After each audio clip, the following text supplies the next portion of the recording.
Thank you, Mr. Chairman. And I want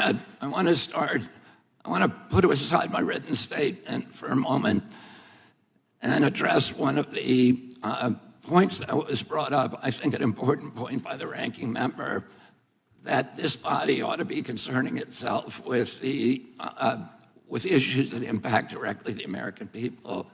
The rising price of groceries, 76% over the past 2 years for basic foodstuff, the war in Ukraine, the inflation issues, the border issues, many, many other issues that concern us all as a nation.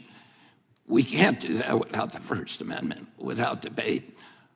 When I gave my speech, my announcement speech in Boston 2 months ago, YouTube, I talked about all those issues. I focused on grocery. I focused on the fact that working class people can no longer afford to live in this country.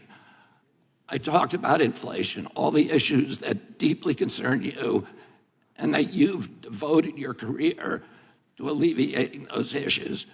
5 minutes into my speech, when I was talking about Paul Revere, YouTube deplatformed me. I didn't talk about vaccines in that speech. I didn't talk about anything that was a verboten subject. I just was talking about my campaign and things, the conversation that we ought to be having with each other as Americans. But I was shut down, and that is why the First Amendment is important. Debate, congenial, respectful debate is the fertilizer, it's the water, it's the sunlight for our democracy. We need to be talking to each other. Now, this is a letter that many of you signed, many of my fellow Democrats. I've spent my life in this party. I've devoted my life to the values of this party. 102 people signed this. This itself is evidence of the problem that this hearing was convened to address. This is an attempt to censor a censorship hearing. The charges in this, and by the way, censorship is antithetical to our party. It was appalling to my father, to my uncle, to FDR, to Harry Truman, to Thomas Jefferson, as the chairman referred to. It is the basis for democracy. It sets us apart from all of the previous forms of government. We need to be able to talk, and the First Amendment was not written for easy speech. It was written for the speech that nobody likes you for. And I was censored not just by the Democratic administration, I was censored by the Trump administration. I was the first person censored by as the chairman pointed out, by the Biden administration 2 days after it came into office. Anti-Semitism, racism, these are the most appalling, disgusting pejoratives, and they're applied to me to silence me because people don't want me to have that conversation about the war, about groceries, about inflation, about the war on the middle class in this country that we need to be having.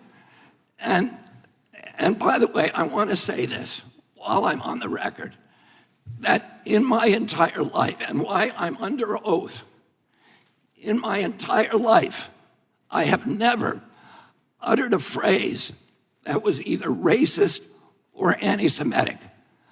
I have spent my life fighting my professional career, fighting for Israel, for the protection of Israel. I have a better record on Israel than anybody in this chamber today. I'm the only person who has publicly objected to the $2 billion payout that the Biden administration is now making to Iran, which is a genocidal program.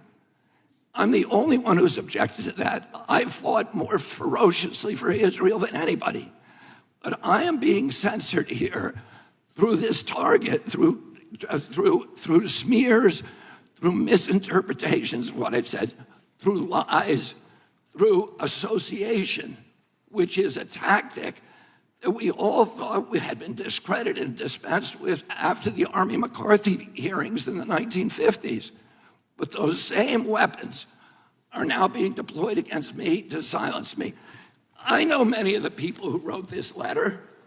I don't believe there's a single person who signed this letter who believes I'm anti-Semitic. I do not believe that. There is no evidence of that. Now, I want to say something I think that's more important, and it goes directly to what you talked about, ranking member, which is the need, this toxic polarization that is destroying our country today. And how do we deal with that? This kind of division is more dangerous for our country than any time since the American Civil War. And how do we deal with that? How are we going to, every Democrat on this committee believes that we need to end that polarization. Do you think you can do that by censoring people? I'm telling you, you cannot. That only aggravates and amplifies the problem. We need to start being kind to each other. We need to start being respectful to each other. We need to start restoring the comedy to this chamber and to the rest of America, but it has to start here. My uncle, Edward Kennedy, has more legislation with his name on it than any senator in United States history. Why is that? Because he was able to reach across the aisle, because he didn't deal in insults, because he didn't try to censor people. He brought home people who were antithetical to what he believed in. He came home almost every weekend with people like Orrin Hatch to our house at the compound in Hyannisport.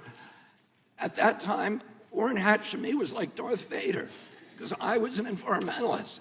And I was saying, why is Teddy bringing this guy home? But he knew that he was effective because he understood that comedy and respect and kindness and compassion and empathy for other people is the way that the only way to restore the function in this chamber. But more importantly, today we need to give an example in the leadership of our country of being respectful to each other. If you think I said something that's anti-Semitic, let's talk about the details.